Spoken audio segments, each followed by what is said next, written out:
Captain, incoming message. Intruder alert on deck 8. Enter authorization code. Command functions are offline.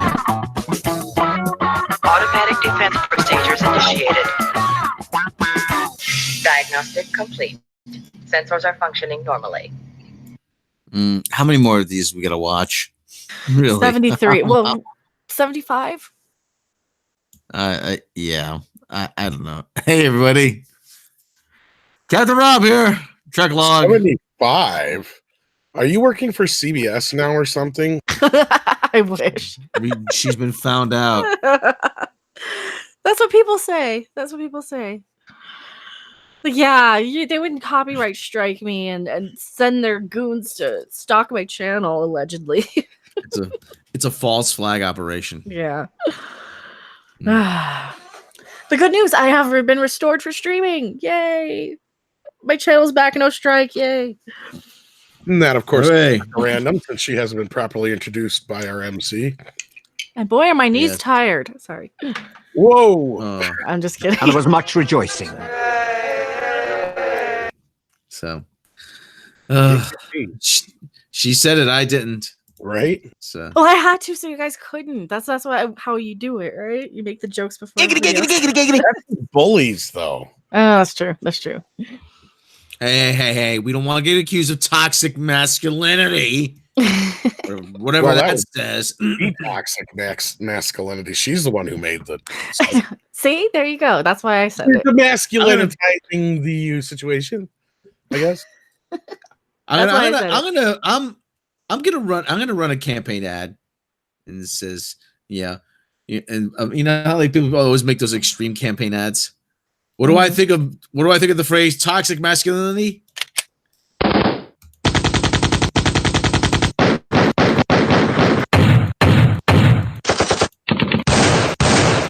Like that other guy who only does toxic things like shoot shit. Yes, I'm here fighting for your rights to dehumanize women and to grab their hoo-hoos. Paid for by the participation in the Rob Grabbing Hoo-Hoo Foundation. Okay. Anyway, and I'm Tom Connors, and welcome to Star Trek Recovery. Hi, I'm Robin. I watched Star Trek Discovery. Hi, Rob. Hi, Tom.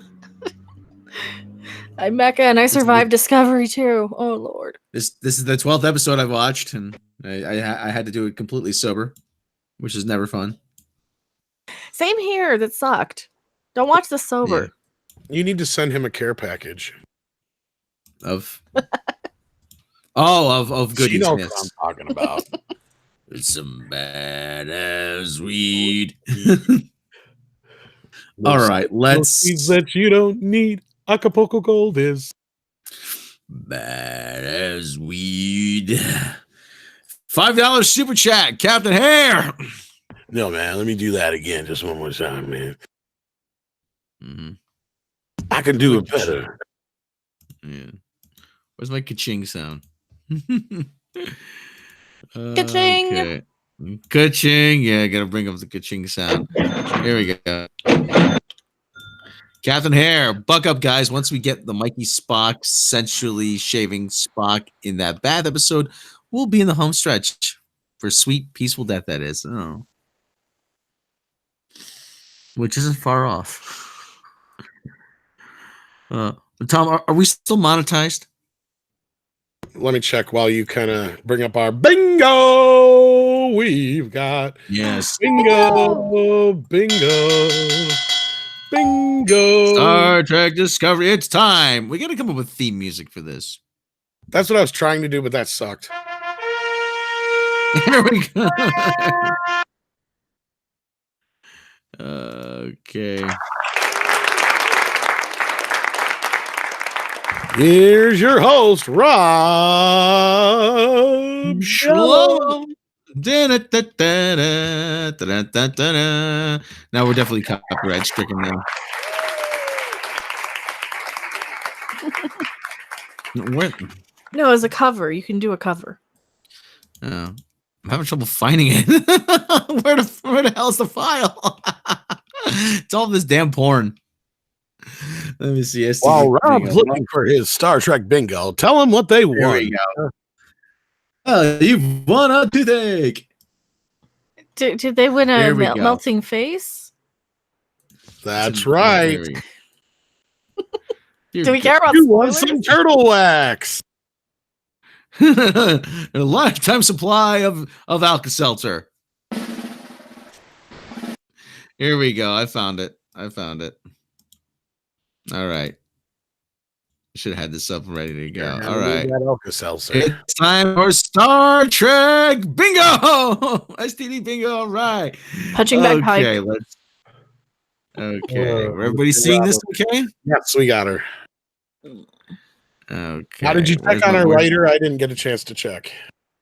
Yeah, they do not have Gilmore Girls credits. Neither one of them, but they only have 3 writing credits apiece.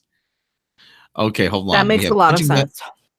Oh well, we got to start off with Michael solves a problem. She always solves a problem. Actually, Spock kind of solved the problem a little bit too, but Well, of course, Michael she did did. too. She did assert herself at the beginning.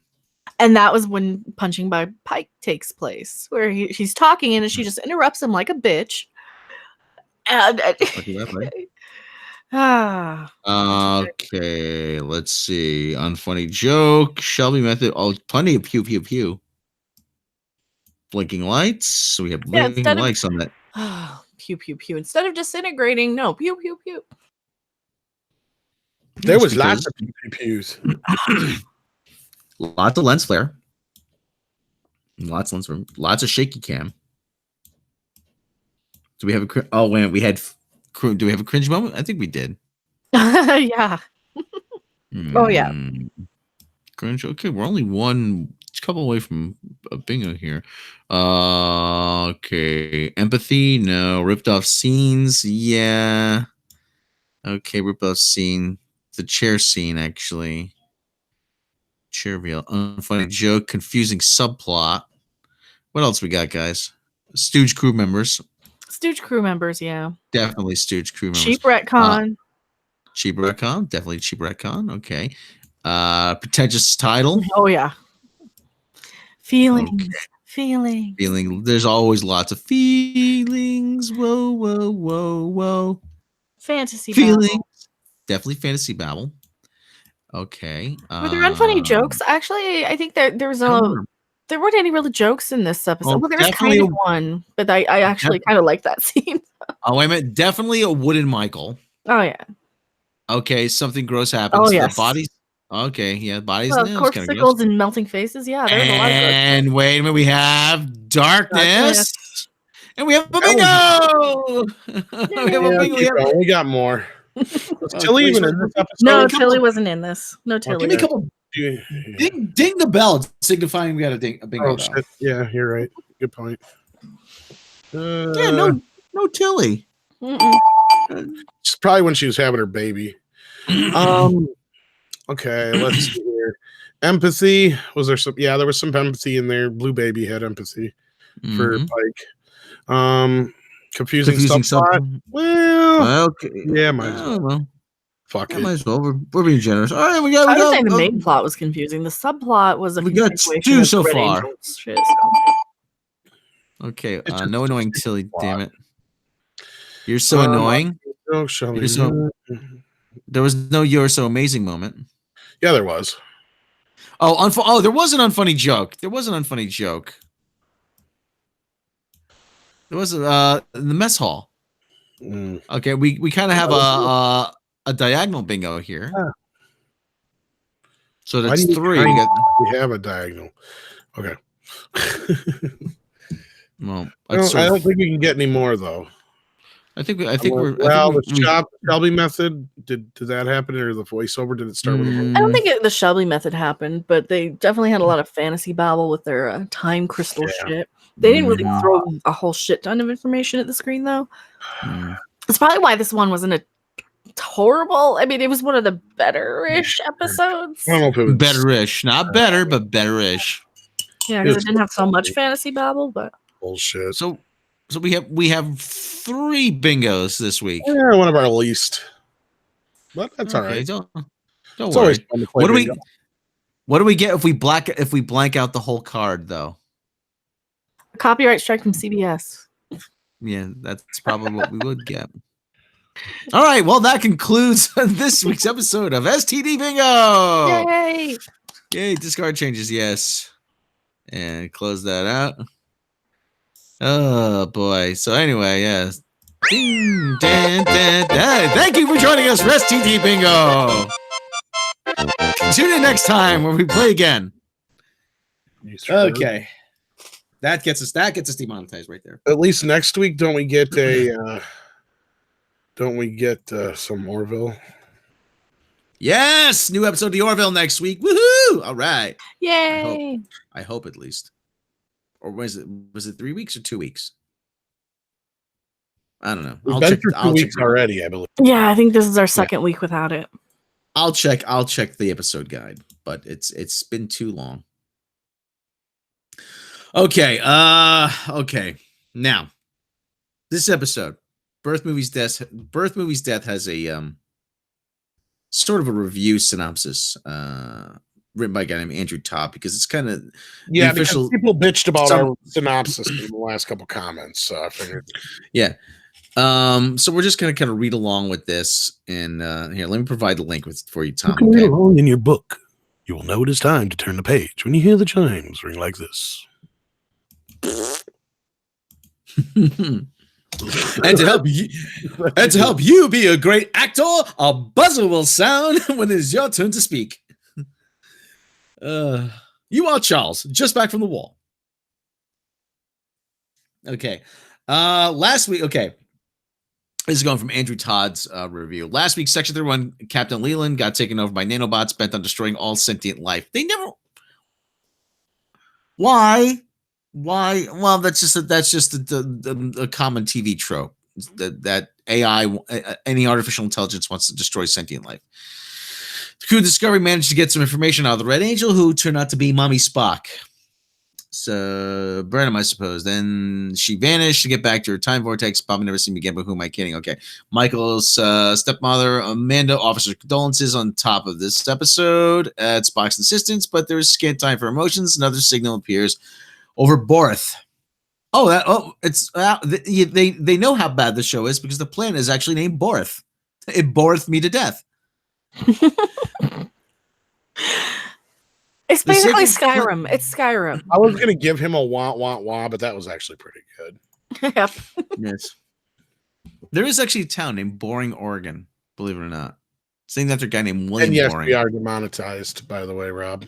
Woohoo! But I want to thank All right. people watching. Yeah, where's oh shit. But anyway. What the fuck it says. We are demonetized. So, this episode's been brought to you by Captain Hare. Another super chat? No, but since he gave us one, he's the only one who's paid for okay, yeah. so far, so he's our sponsor thus far. See, I deliberately chose a thumbnail to make Mikey Spock look confused. You always do that, or pissed, or like she's gonna puke. Or like she's gonna take a really bad dump. I just put Veronica Spike in the chair on mine. So anyway, Spoiler. Yeah. So anyways, Mrs. Sarek, Amanda, officer condolences at the top of this episode. It's Spock's assistance, scam time for emotions. Another signal appears over Borth. Sarek cleaning out a planet that will later become the birthplace of the clone of Kalis, the Unforgettable. Very nice. And Captain Pike's bent on pursuing. Oh, he's bent on pursuing it. His assistance only grows when he's told by Chancellor L'Oreal the Ugly, I guess we can call her, that the ancient monster. Maybe she's Maybelline. Okay. Monster on his planet is full of time crystals. Discovery has inserted these time crystals deep into Klingon time crystals. Right. I thought my mic was muted. I'm sorry. It's so anyway. See, it seems STD. They've been okay. Results are a mixture of fascinating and silly. Fascinating because the implications of the crystal's power is silly because it's time crystals and really edges hard into magic territory. The monastery is a place where the past, present, and future commingle. Is interesting. Sets the stage for a terrific Klingon adaptation of A Christmas Carol.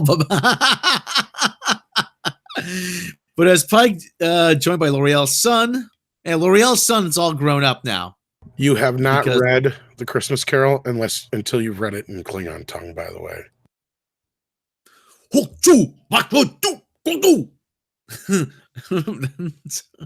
I am the ghost of Hakchu. Anyway, Joe L'Oreal's son all grown up, ventures deep into the bowels. Okay, let me ask you a question. If there's flowing lava everywhere, why does Pike have a winter coat on? Because they didn't pay attention. Wouldn't that imply that the planet is hot? Yes, fire is hot, but you know, fire am good according to these Klingons, so who knows? Okay, everything goes extremely over the top in a way that would have played better if we given more time to develop. Klingon, it's boring me. It put me to sleep just reading about it. Klingons had mystical elements in their culture before, but this time crystal business goes a bit further. How much further? Let's keep let the crystal keeper give you a hint. The presence is a veil between anticipation and horror. Lift the veil and madness may follow. Great line, foreshadowing a great sequence. Okay, that wasn't that great. When Captain Pike touches one of those crystals, suddenly Discovery suddenly goes where it's been hinting it would go and gives us something it never thought it would be able to successfully depict. Pike flashes forward to the training exercise. That actually wasn't a bad sequence. I didn't mind that. In this show's future, soaks his body with delta radiation and then flashes further forward to get a glimpse of his ultimate fate. The original series, Pike ended up in nothing like he does in the old show. Well, yeah. Well, like I said, the part where he's actually saving everybody was cool. That part wasn't. Anyways, end up in a wheelchair, like contraption for the 1960s. It must seem futuristic, but today plays a little bit silly. I thought it wouldn't work in Discovery, but they did it. Gosh darn it, they did it. Well, okay, well, whatever. Playing at the Pike's dread of the future. Excuses on the other end of it. Well, anyway, playing in the Pike's dread of the future, someone immediately did not foresee for himself. The show borrows the visual language of horror, miraculously creating genuinely terrifying vision for the good captain. The life support machine wheeling out of that darkened corridor, super chilling. The digital makeup effects are horrifying. Anson Mount sells his reaction incredibly well. Yeah, I like Anson Mount in that scene. I did like his really reaction. good in this. He's always really good in this. It's just when they keep having Michael Burnham interrupt him or talk down to him or be disrespectful. Like the whole crew's disrespectful to him. Yeah. Well, we should set this up. Okay, Tyler, he volunteered to go down because L'Oreal and Tyler Vach really couldn't because their son was down there. Mm-hmm. So that was kind of the impetus of that. So he volunteers, which is actually kind of a ballsy move. He kind of reasserts himself into the captain's role. Okay, he's emerging from his vision. He's told that he can take the crystal, but it'll seal the future for him. And like the stalwart officer he does. Yeah, he's a stand-up guy. Discovery's engineers subsequently get to work on the crystal, make it somehow useful. Okay, and there's actually a scene about 15 minutes into this where you see Mrs. T and you see Lisa Left Eye and Fishman. They're playing some kind of game, the Autonyms game. They're trying to prove how smart they are, and the writers are trying to prove how they know words. And they're sitting there, they're laughing, and Stamets is there, and Tig Notaro, and we finally see Jet Reno again. Nobody cares at this point. But and in this, and there's a scene with Jet Reno and Dr. Culber later. And I see what they're trying to do. They're trying to have some sort of character development, to give you some sort of investment in these characters. But you know what? It's too late. It's too late.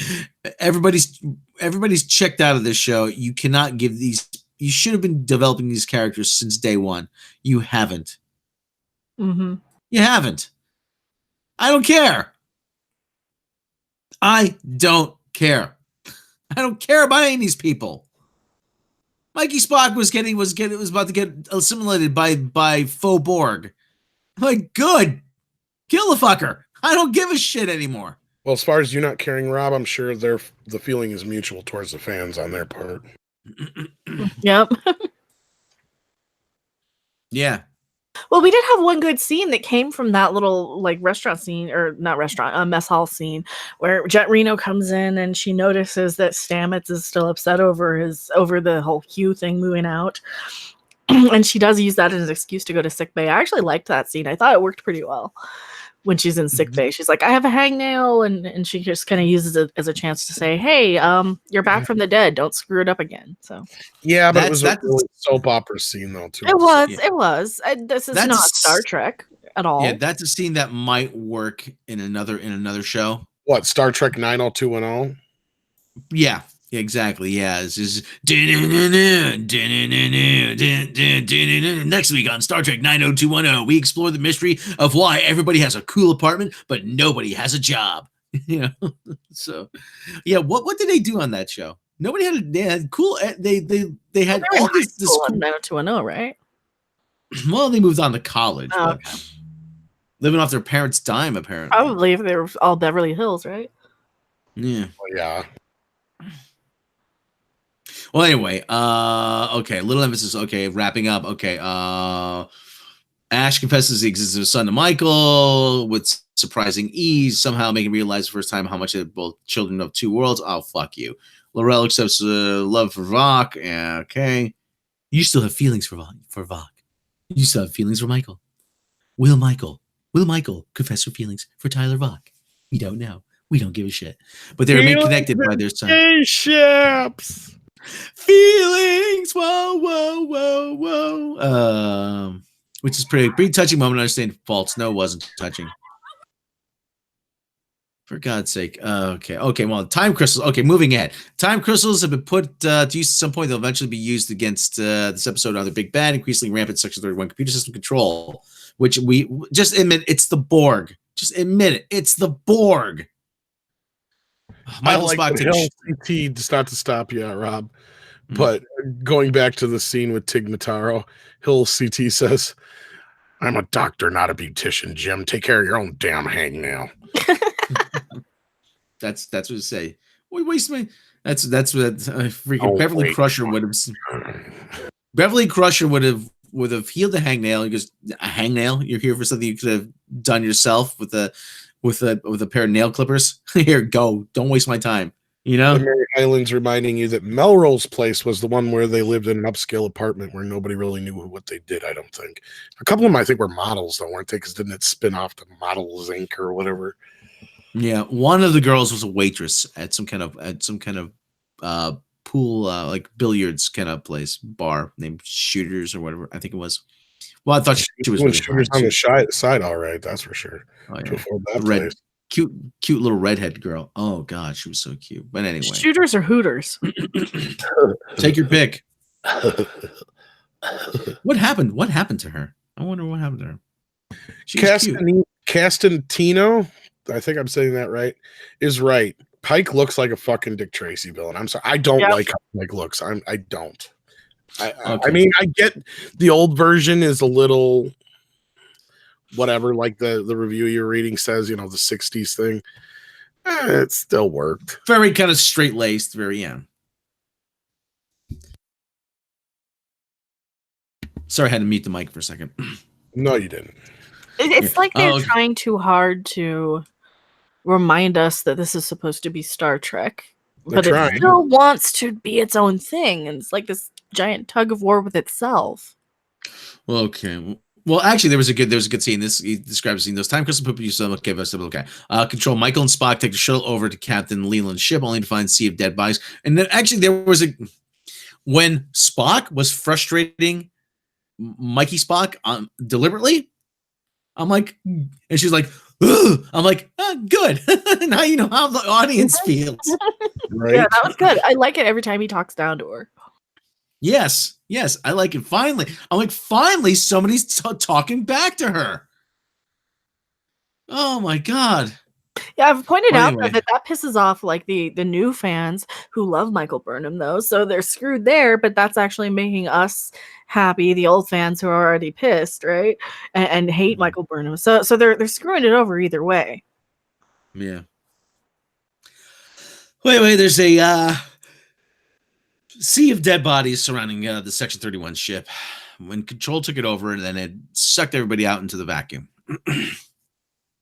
There's one survivor, which should have sounded alarm bells, but it's the Grayson kid. The Grayson kid takes him away. Anything, and he informs. Yeah, it's the guy from who's on the Shenzhou. And so he says, "Oh, Control." He fills him in the situation. So they set about a plan where they're going to trap the AI in a like a virtual cage. But it turns out that this kid has already been assimilated, and he turns on Mikey Spock. Tries to assimilate Mikey Spock. And finally, we may be rid of Mikey Spock once and for all. But it's I'm not so me. tired of how they're trying to portray the Borg here. I mean, I don't know a lot about the Borg. I've only seen like First Contact and a couple episodes of TNG with the Borg in it and stuff like that. But this just doesn't feel like the Borg. The reason the Borg seems so scary. The reason the Borg seemed so scary was just because it was just it didn't have any kind of. There was no negotiating with it. Yeah, they just want to assimilate and acquire and achieve perfection by getting everything, all of the knowledge. Here's the thing, though. In emotion and stuff. Yeah, sorry, go ahead. Okay, so they already have all of the knowledge of pretty much everything from the AI from that sphere thing, right? Yes. What if they're going to where like the AI, like they're going to do something where they destroy all the nanotechnology, all the nanoprobes, but only like one little thing survives to assimilate and replicate, and that becomes the AI in the ship that's 3,000 years in the future or whatever, or something like that, one little drop, or they do something where they destroy most of it, and then whatever remains then becomes the Borg to acquire like all this, and oh yes, we're trying to get perfection, we're trying to accumulate knowledge because it knew that it was like damn near perfect when it had it.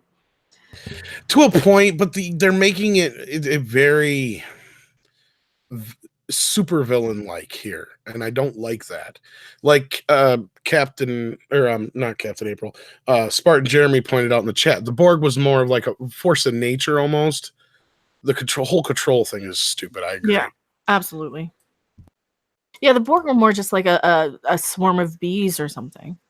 That's what I'm saying. It's not something you can reason with. It's not something that has emotion. It's not something that has sympathy, empathy, greed, envy, none of that. It's just, it is. And like you said, it's here to assimilate and become perfection and to perfect everything else in its wake. Okay, that's Rebecca Romaine right there. Yeah, that's a little stinger from next week, it looks like, because that's the Enterprise now.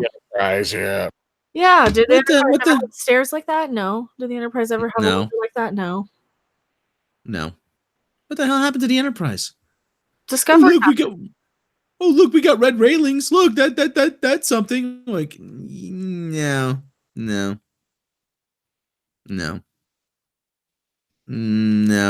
Sorry, guys, no. Yep, it's just bullshit. Oh, for God's sake, what's wrong with you people? Where do we start? What's wrong with you people?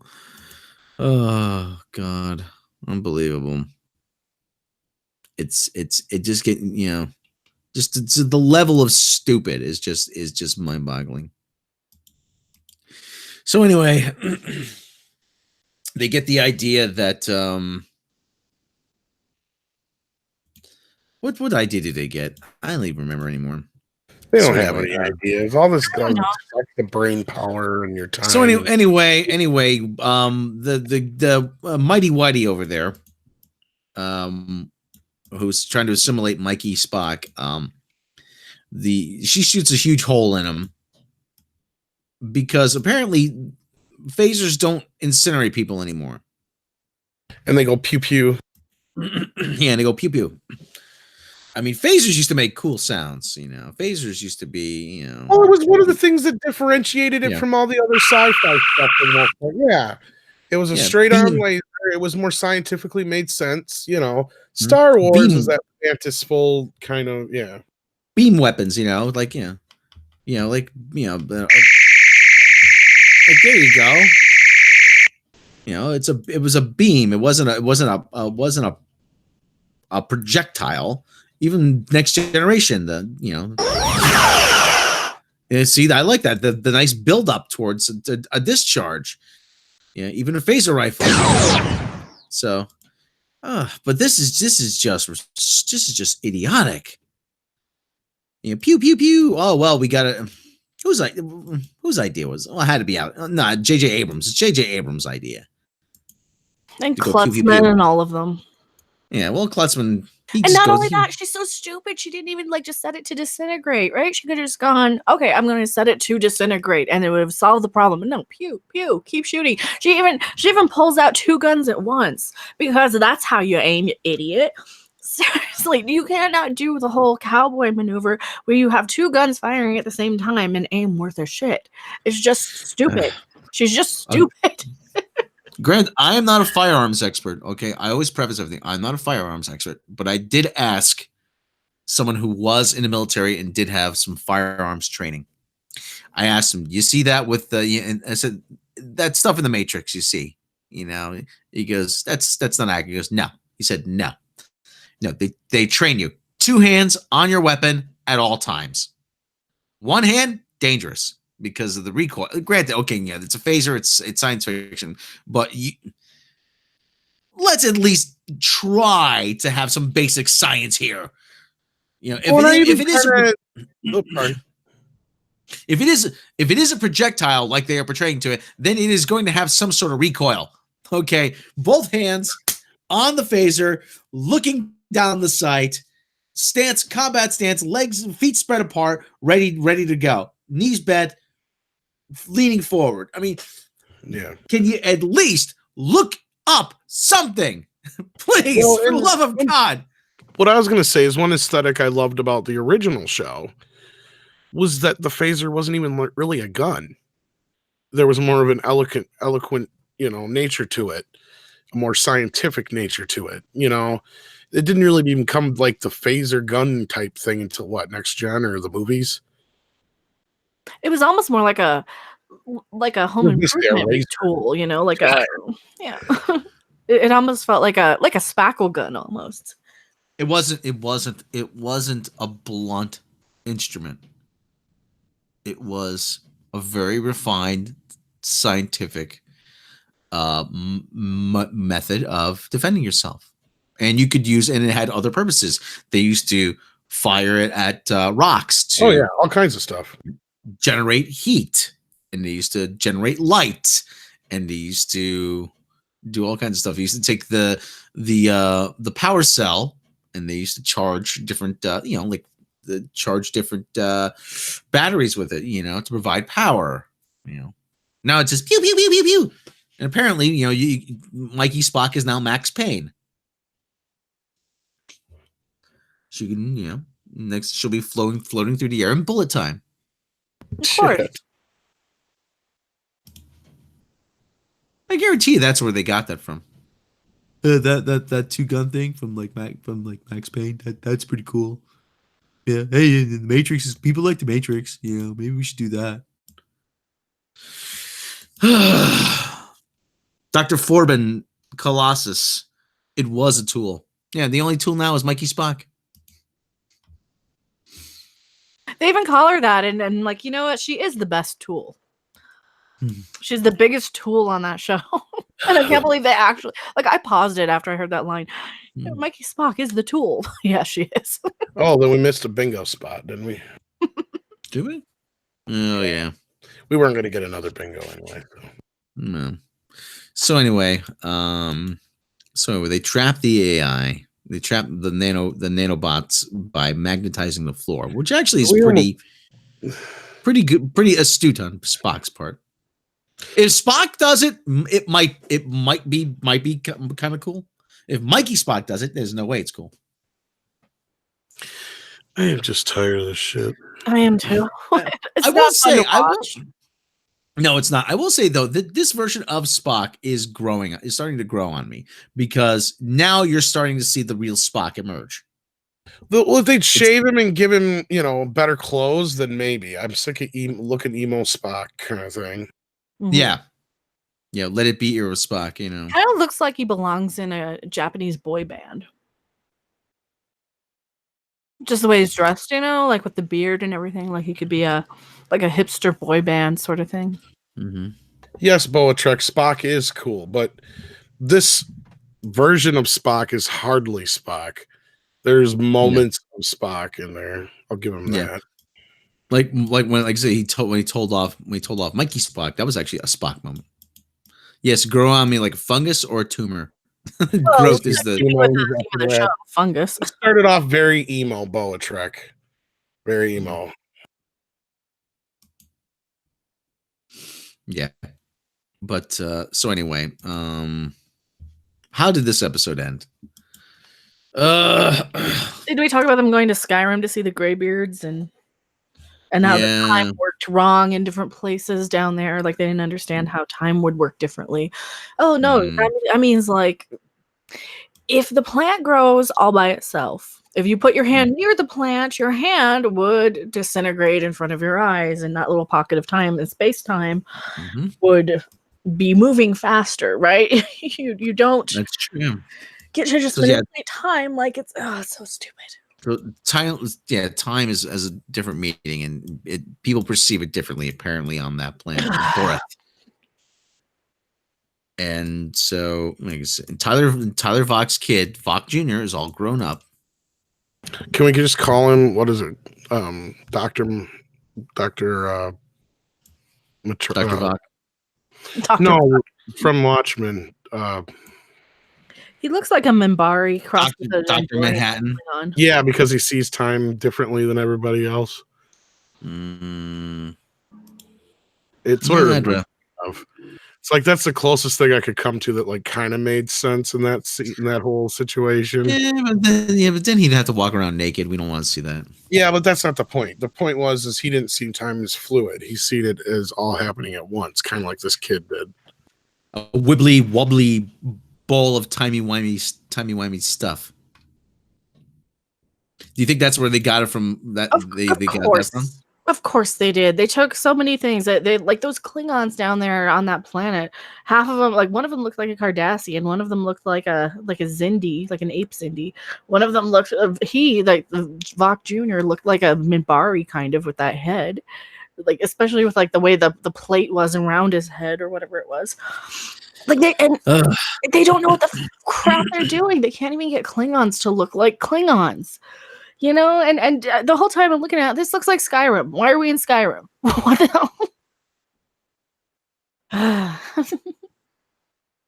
Yes, and I also like to.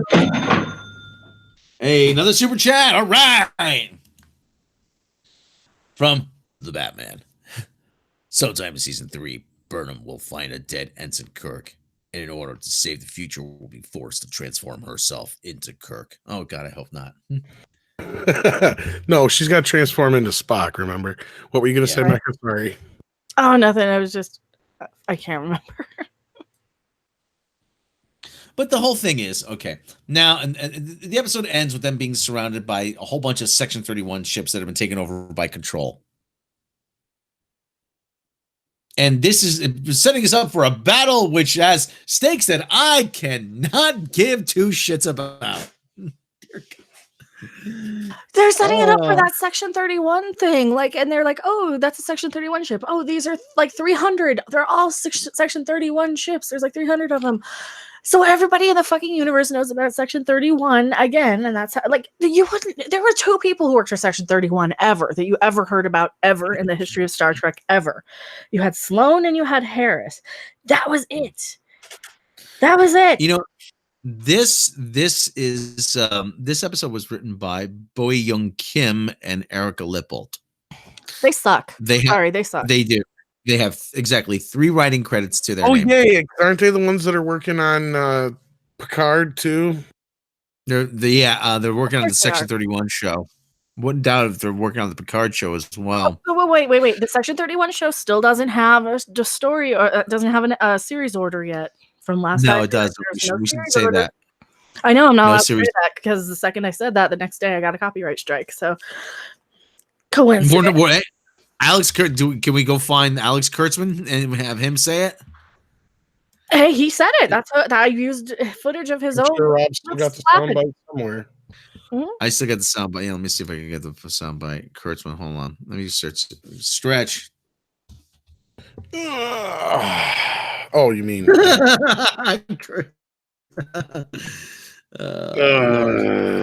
just I'm so sick of yeah, it's I'm full disclosure. I watched this shit and like fast forward. I couldn't deal with it. It's like, it's boring. Alex Kurtzman. Let me see. Kurtzman Paley Fest. Here we go. Well, all the events that we've seen in Star Trek right now, and I'm not shooting it as soon as we wrap season 3. So you have hold on.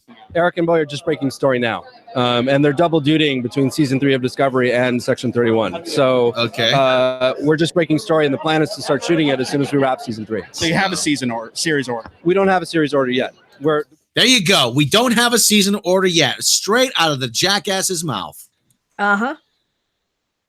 Yep. That's because Picard is priority right now, period.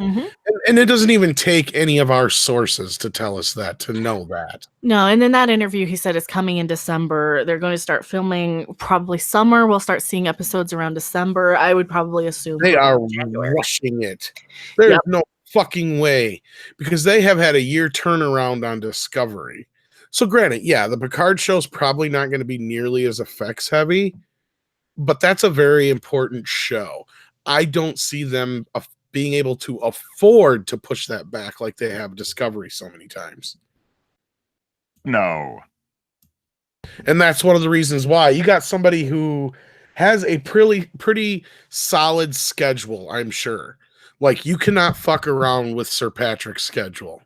I'm sure he's got shit set up to where you fuck up his filming schedule, it's going to cost you, or you're going to lose. Of course. Yes, No, sir. that's right. Straight from the man himself, Mr. Stewart. Can we how do you feel about the upcoming Picard show? Good. Really? Oh wow. How long do you expect it to last? I mean, it said it's supposed to be going 3 seasons. You have 30 seconds. Really? Oh, well, that's not very good at all. We got another super chat. Kevin W. Clark, $2 Canadian. They're advertising season 3 on their Twitter page. Of course they are. Of course they are, because they think it's gonna instill some kind of confidence in them. It's going to help boost season 2. That's why they're. Yep. Did you want to talk a little bit about the math, Rob? Are we done with this fucking episode yet? Yeah, we're done. But you know, it doesn't. The doesn't math of how excuse- nothing, like they take a shot where it should have taken them. Son of a bitch. Bless Doesn't excuse what we've seen though so far. I mean, really brutally weird stuff. Butt stuff. Yes. Well, I don't have the link for it right now, but we came across another Parrot Analytics story here about a week, not even a week back. And I brought it to Rob's attention, and I'm like, you know what? Why don't we come up with some maths and use their own maths against them? Mm-hmm. You remember what I'm talking about now? Yeah, I About do. how many actual subscribers they actually have. Mm-hmm. We And kind what of did we put, figure out? yeah, we kind of put that. They've been splitting. They've been talking about. We estimate what there's about maybe 4 million subscribers total to CBS All Access and to Showtime Go or whatever it is Together, yeah. together. But they've always claimed they're so great, they're doing so well.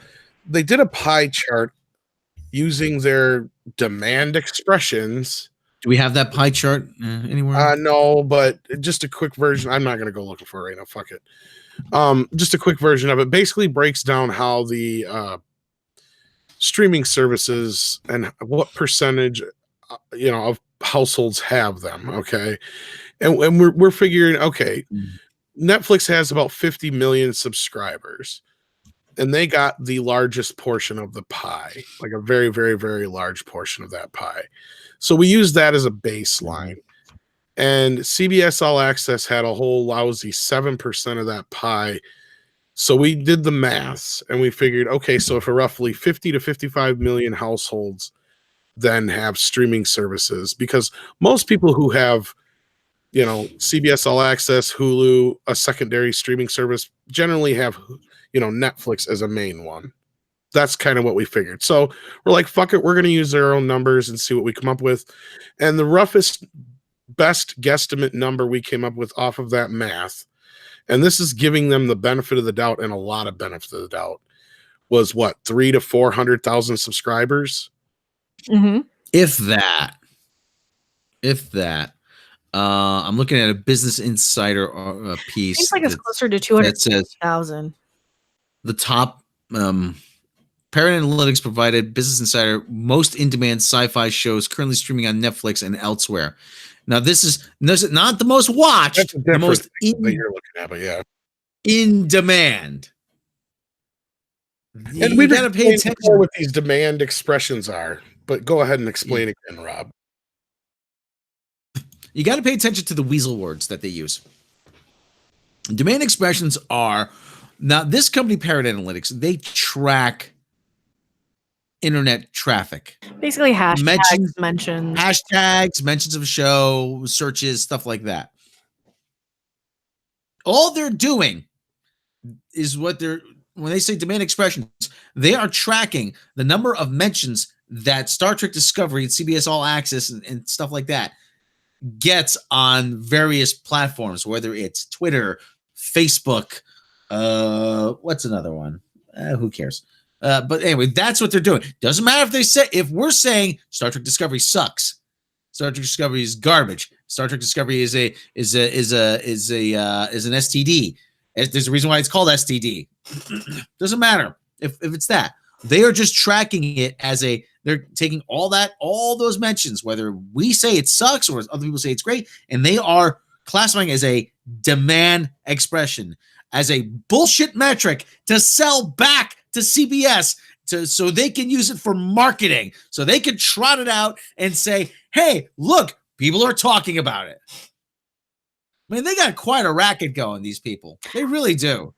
I hope it hurt them when I really stopped talking about Star Trek Discovery and just started talking about CBS and their tactics and their bullying methods and their intimidation methods. I hope it hurt them, and I hope they realized that that by me not talking about them and by us not talking about them, I haven't been making videos about Star Trek Discovery. Hopefully that's been hurting them. Well, Catherine April, $5 super chat. CBS is probably waiting for a Section 31 pilot. Haven't had to do that since 1965. Yeah. No, they actually have to order a pilot for that to happen. Mm-hmm. Yeah, they don't even have the script turned in. So they don't have a series order yet.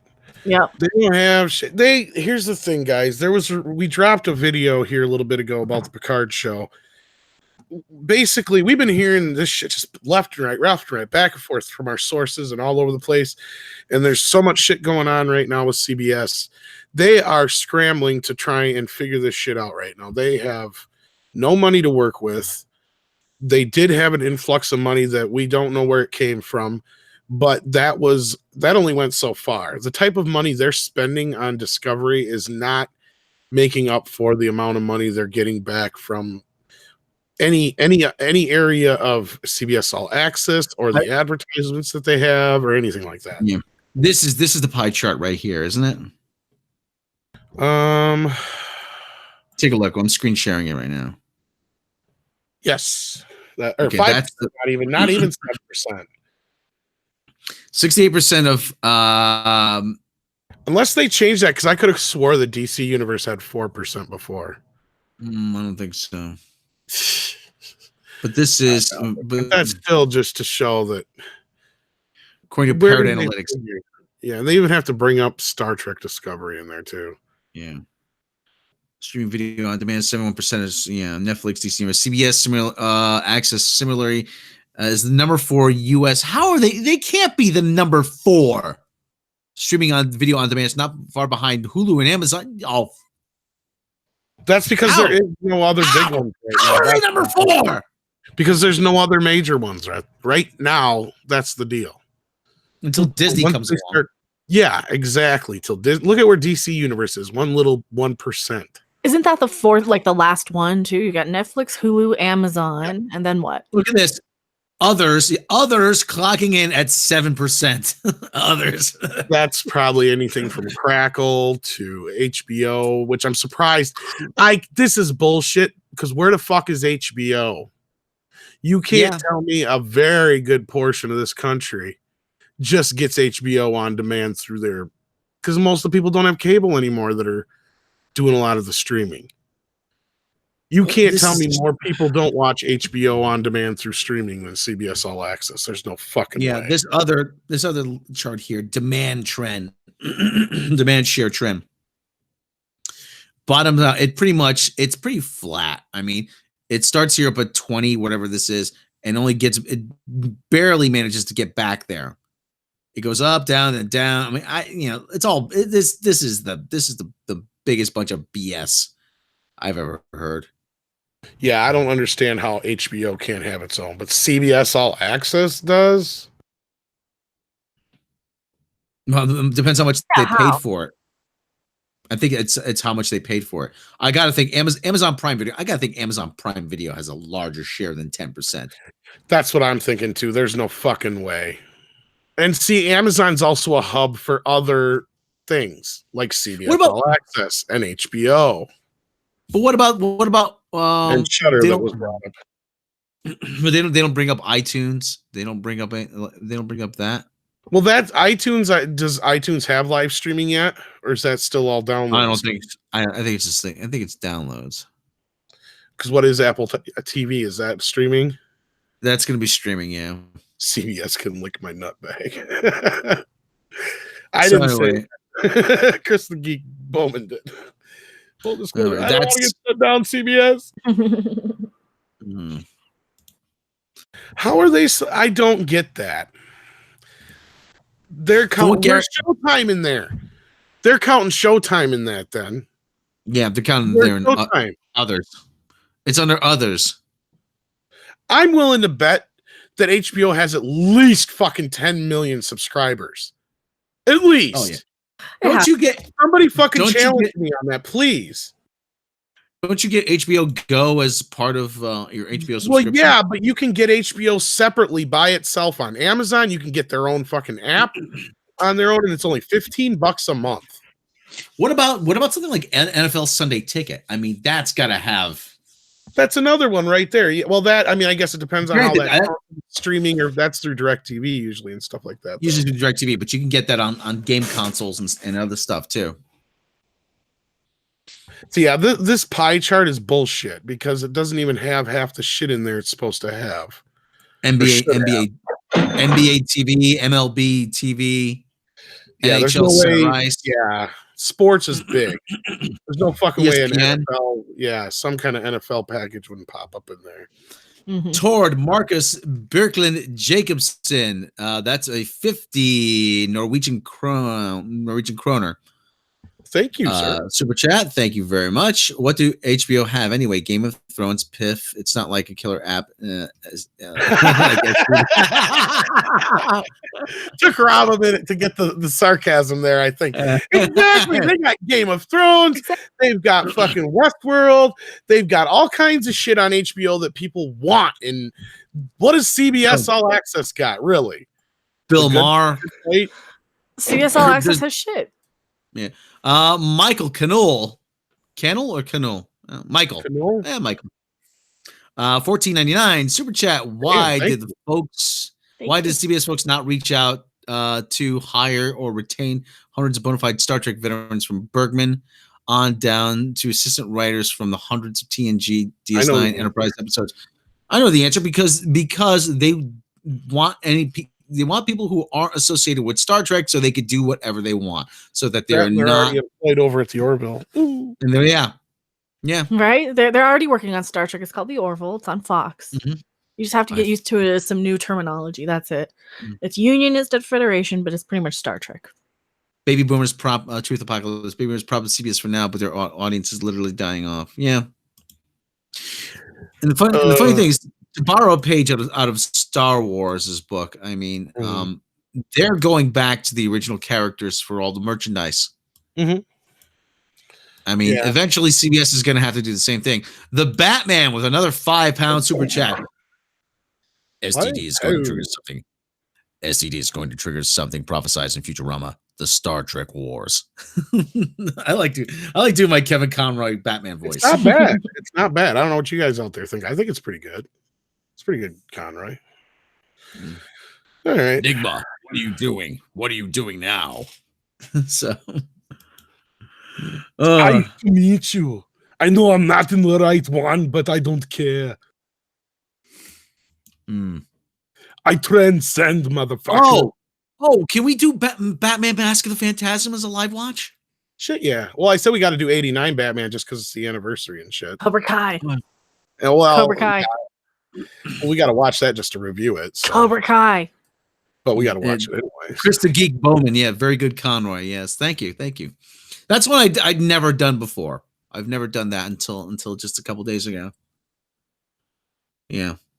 Oh, I'm glad you like that. Yeah. It's a great, let me tell you, Kevin Conroy, he does I mean, like I said, his Batman is probably the voice you hear in your head when you read the comics. When you read the comics back in the 80s, well before the voice. Kind of. You knew, I mean, you kind of pictured him, you know, the whole I've got to get Batman the Animated Series on DVD because you can't watch it anymore. Blu-ray, right now. fuck the DVD. Well, that's what I mean. You know why? Another reason why I say, well, unless they remastered it on DVD too, they probably did. But the old DVD that was out there for the longest time, 99% of the time when you bought it, it was a fucking bootleg because Warner Brothers hadn't in print in God knows how long, and somebody was able to do a really kick-ass bootleg, and you can barely tell it's a bootleg. But I've got one, and I know the telltale signs. But the Blu-ray is so much better and worth it.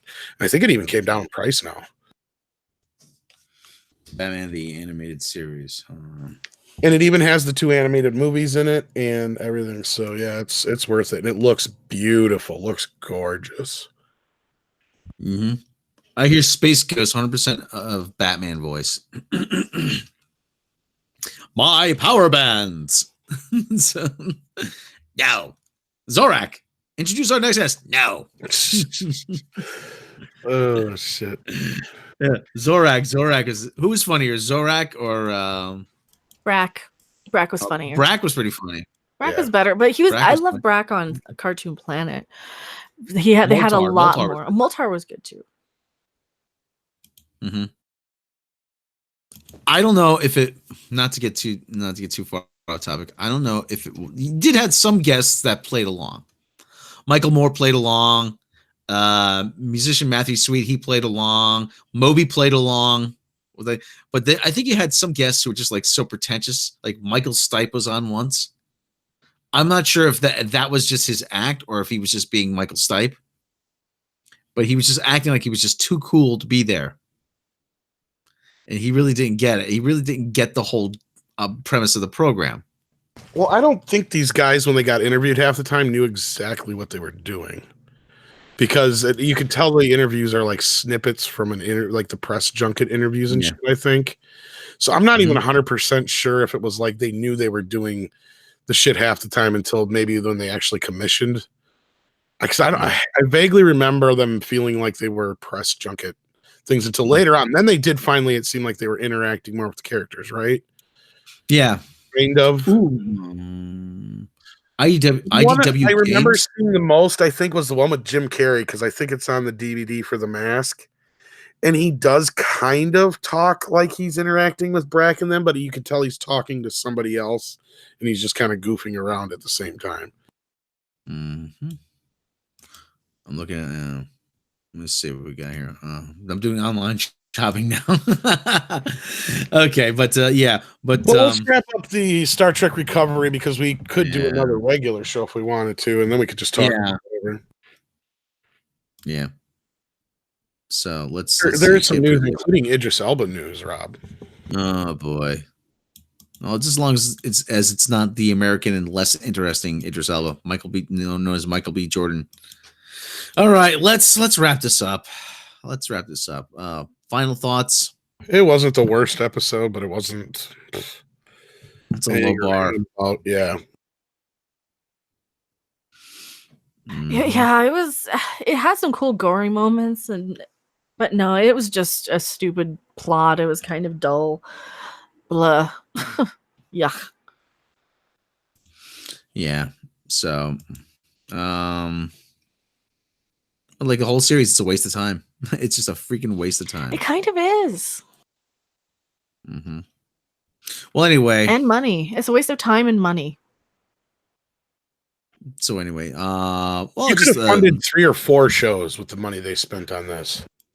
that's the thing. How can you spend this much money on the show and have it turn out to be so bad? I mean, you're getting no return on your investment for this. It is just bad beyond belief. It takes bad to a whole other level. What's sad is this is something that they kind of are creating for a platform that's meant to be watched on tablets and phones.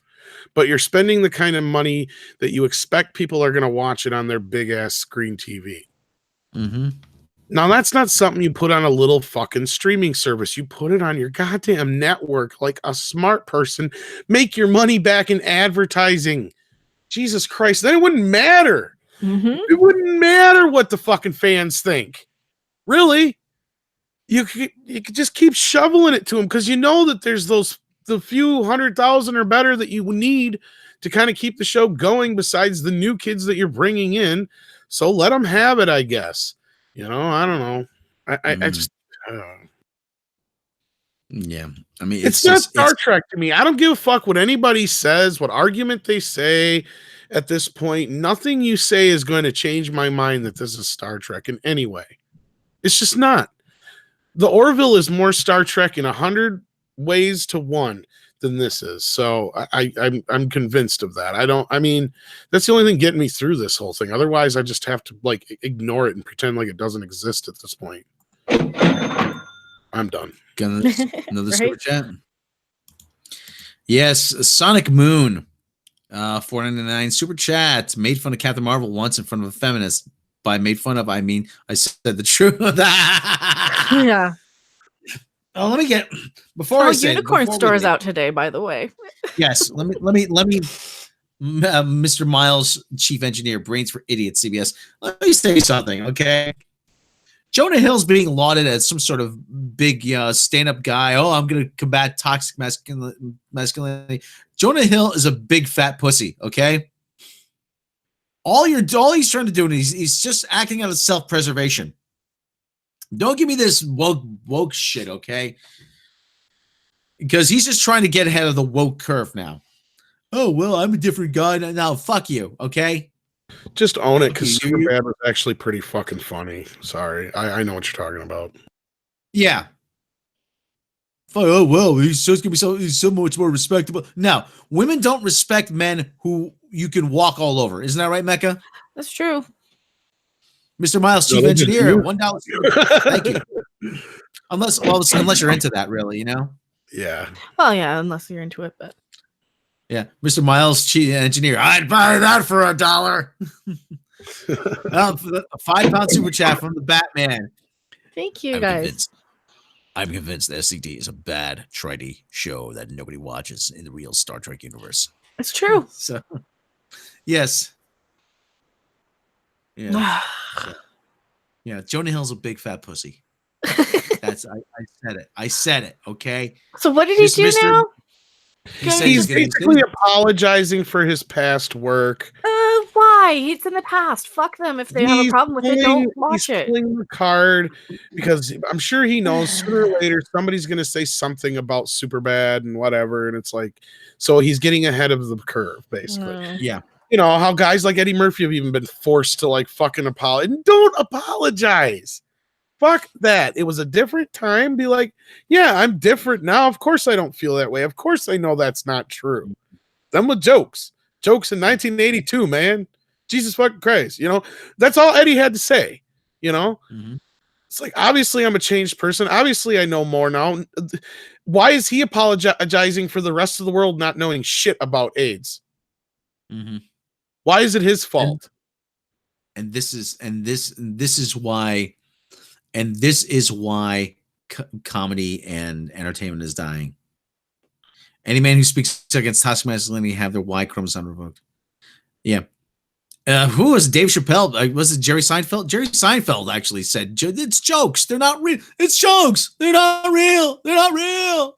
It's a joke. Right. If no. you actually believe in this, and Rob can back me up on this, I know this. If you believe the shit that a stand-up comedian is telling you is true, then you have got to be one of the most naive people on the face of the earth. Sure, a lot of their stories can be from real experiences, but even most comedians will admit that 99% of the time they're exaggerating something or making something up to make it funny. That's the point. Exactly. My big finish is a joke about how a girl broke up with me because she said I was too nice. Okay, which pretty much, again, you take from reality, but we know that's not true because you're an asshole, Rob. Exactly. And like I said, my big finish says she said it was too nice. Can you believe that? I'm too nice. Well, that was until I punched her in the face. Looks like I just started a movement. Me too. That's my big finish. Like I said, am I saying that I actually have? No, it's a joke. It is said for comedic effect. And the way you get it is to go and do the unexpected. Is, the shock value of it is part of what makes it funny. And you, like I said, it's a joke. You should not. In the words of Jesus Christ. Yeah. If you actually have footage of me punching a woman in the face, okay, then please show it to me. Okay, I'd be more than happy to say that I'd be more, yeah, same kids we do. Video, Rob. By the way, I'm just kidding. You see him.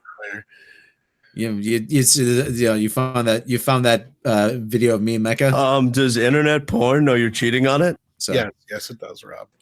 Yes. You cannot say filth, Florence, filth in front of people. No. You took me away from a Swedish girly girl and her paralyzed but trusting cousin for this? So, all right. I always love that. All right. And then Eddie calls up Richard Pryor. Richard Pryor goes, people pay you when you say what you say. Yeah. Do they laugh? Yeah. And tell Bill I said I have coke in the spine. Shut the fuck up. Okay. That's probably a true fucking story. That's one I could believe.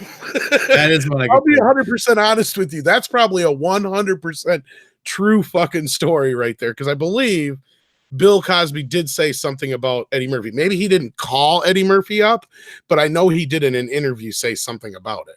Oh yeah. Like about his how he's so racy and everything like that. But anyway, yeah, let's wrap this out, and maybe we'll do a regular show here before it gets too late. Yeah. All right, everybody. Thanks for joining us.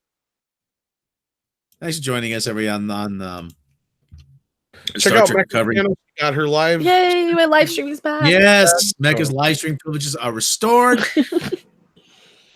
Like, subscribe, click the bell icons on here in the main channel. Head over to Patreon if you're so inclined. Thank you for the super chats. Patreon, you can get more stuff, bloopers, outtakes, lost episodes, my 10-minute stand-up set, and more. Behind the Edge, making videos as well. Check out our friends, Egotastic Fun Time, Captain Robert April. Captain Robert April was on a live stream tonight. Yay! Woohoo! Yeah. So check out Professor Geek, Fan Man, a lot of people. Nerdrotic, Gary Nerdrotic, Doomcock, yes. All right, everybody. Far too many people to thank. We'll play this out, and we'll catch you next time. Thank you all so much for joining us. Incoming message.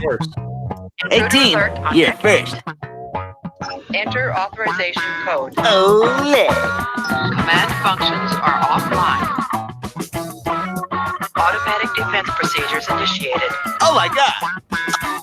Diagnostic complete. Sensors are functioning normally.